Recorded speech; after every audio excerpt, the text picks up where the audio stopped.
unreasonable thoughts and fears, which are called obsessions, which lead to compulsive behavior. There are several examples, like, if you are obsessed about cleanliness, you repeatedly wash your hands. If you're obsessed about checking, you repeatedly check the door or check your gas stove if you have actually done it right or not. Or if you're obsessed about symmetry, you will place everything in the right position, otherwise you feel uncomfortable. So obsessive compulsive disorder, there are unreasonable, illogical thoughts in your head leading to illogical repetitive behaviors, so which also needs to be treated with medications and psychotherapy. Psychosis, it is an umbrella term which includes a lot of disorders like acute and transient psychotic disorders, schizophrenia, delusional disorders, psychosis not otherwise specified, etc.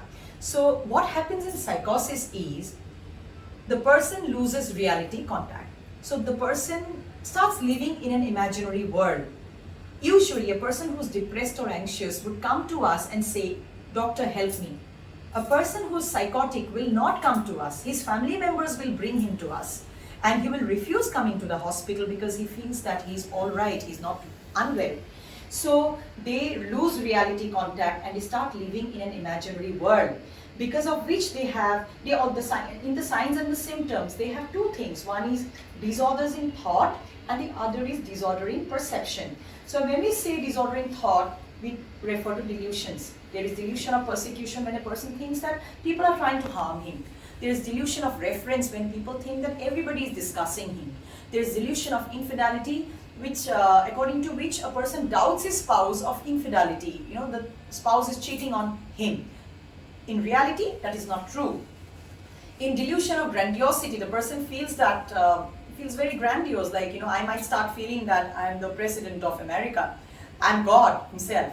So these are disorders in thought, which are called delusions. And hallucinations are disorders in perceptions.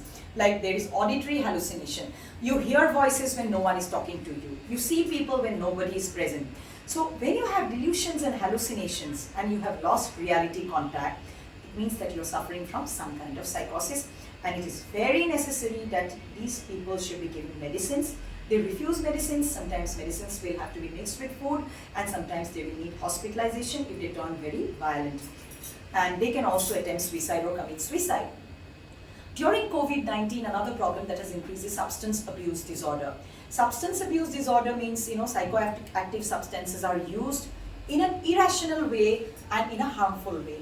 For example, alcohol or nicotine, cigarettes, somebody becomes a chain smoker, or marijuana or heroin, or there could be inhalant abuse, which is like dendrite, Erasex, etc., cocaine, etc. So anything which is psychoactive, you start using it as a drug, or it can be a prescribed drug also. Prescribed drug means doctors have prescribed the medicine for some purpose and you've started overusing it and you've become addicted to it. For example, sleeping pills, benzodiazepines. For example, cough syrups. Take so many bottles of cough syrup because that is also addictive. Now, substance abuse disorders also increased during COVID-19 because of the stress. People were trying to cope by using different substances. Take alcohol, go to sleep, forget about your worries. Smoke and then forget your worries, you'll get a high.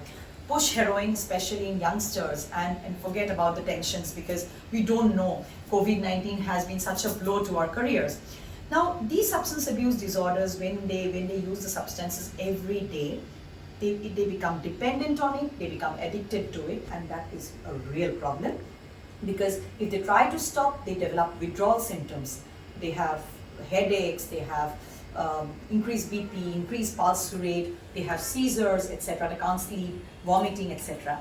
And gradually, as you continue using the substance, the amount of substance needed goes on increasing. So that is another thing which has increased during COVID-19, and I think which needs to be addressed very well. Of course, in Assam during COVID-19, we heard of the Assam police playing a very proactive role so far as catching drug peddlers was concerned.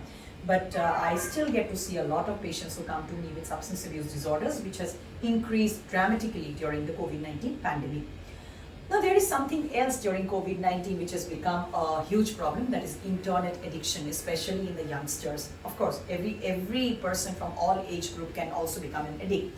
Like we have talked about COVID-19, everybody staying indoors, they're using the internet excessively to the point that they can't do without the internet. The services that the internet provides are many, and one could get addicted to one or more things on the internet. For students, they are on the internet because of online classes, and when their classes are not there or when they're avoiding classes, they access the YouTube, they play games on internet, or they do gambling on internet, or they watch pornography on internet. Then again, social media like Facebook, Twitter, or Instagram, etc. Use has also increased during COVID-19, and a lot of adults have become addicted to Facebook.